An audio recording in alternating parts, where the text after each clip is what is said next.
Do you feel that taking injectable IGF-1, of course, you used to have an IGF-1 from enhanced chemicals, or maybe not you, but someone, there was an IGF-1 before.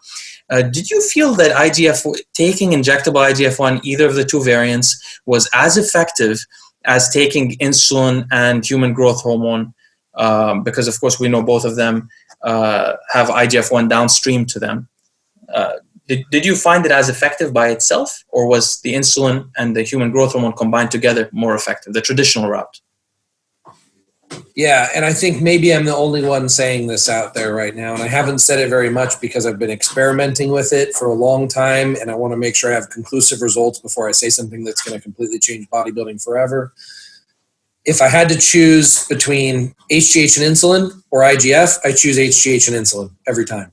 Me too. But my first choice is to combine all three. Absolutely. I think the problem is the IGF by itself.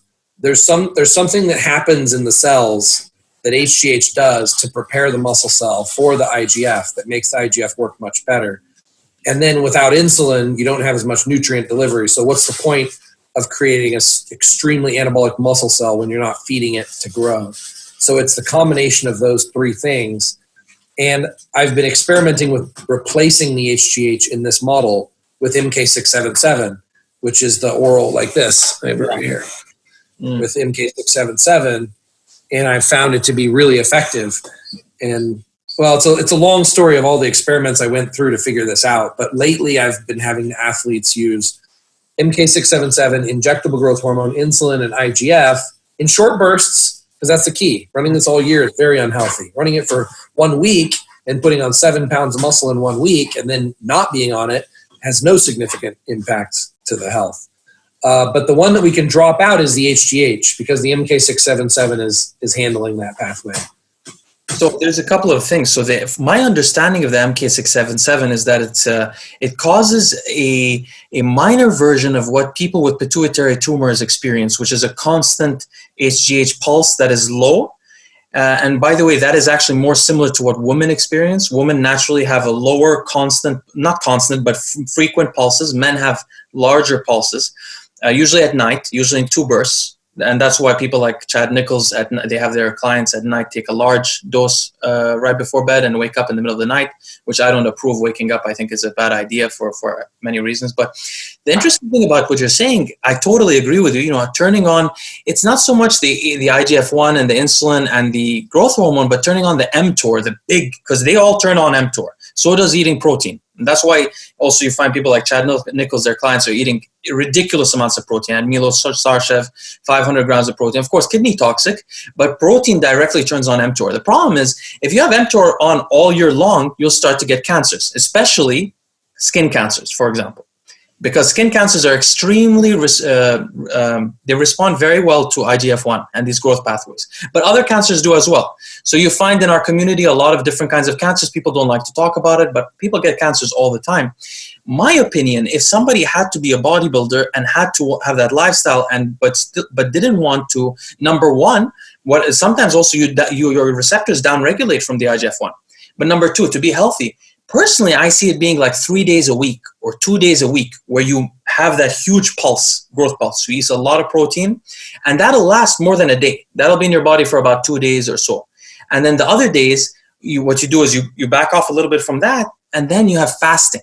See, what happens during the fast is great. It's one of the only ways in our lifetime that we can actively have our body go and kill cells with DNA damage. Now, where does the cancer come about? The cancer comes about when you have damage or breakages in your DNA, and then you have this growth pathway making the cells divide, hyperplasia. But you have the damage already in the DNA, so you're causing this, it becomes a tumorous growth. But if you fast frequently enough, this is the only way we know of right now to kill those damaged cells, which is cell apoptosis, but targeted cell apoptosis to the damaged cells. And another interesting thing is to fast, and then right after the fast to bring in that IGF-1 and insulin and all that, because what happens in a fast, or to take what happens in a fast is your HGH goes up as well, so you get new baby stem cells that don't have any damage on them. You're also killing the damaged cells. Then if you take HGH while fasting, you might even get more of these cells that are fresh. And then right after, you start raising the IGF-1 with the protein and with everything else, so that those cells can grow and mature through the process. In fact, if you're more interested in this, there's a researcher called Walter Longo at USC. He does a lot of research about fasting, how it changes cells in the bodies. He does a lot of research on fasting and cancer. And I really believe that this is the missing aspect in the bodybuilding lifestyle right now. If fasting can be brought in on a regular basis with a proper program, a lot of harm will be averted. And also the great thing about fasting, right, is it targets subcutaneous fat. I mean, it targets visceral fat as opposed to subcutaneous fat. So you don't lose, when you go on a 5-day fast, which I've done many of them, you don't lose much fat underneath your skin. That fat is helpful because it's thermically active. Some of it's brown fat. It protects you from the cold. But the visceral fat is constantly, it has a lot of problems. It releases chemicals between your organs. It does a lot. My opinion is that the gut in bodybuilding, a lot of it is visceral fat, as well as fatty liver and fatty pancreas. And the quickest cure to this, a 3-day fast or so, you get like a 50% reduction in the fatty liver. It's huge. So anyway, I agree with everything that I know about what you said. I agree with, and there's some things I didn't know.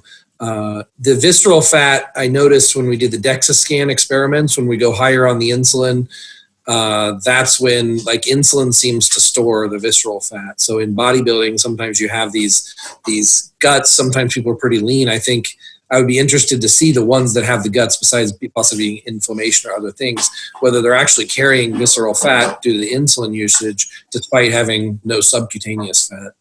Yeah, absolutely.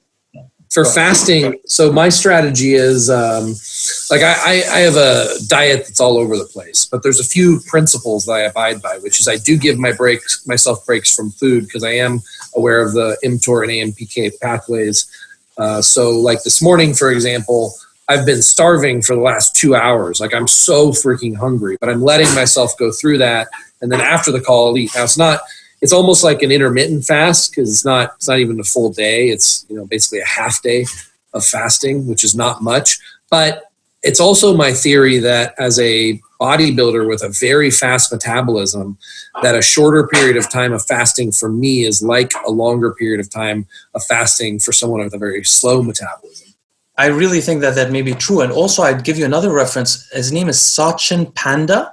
He's over in San Diego, the leading researcher on circadian rhythms in the body.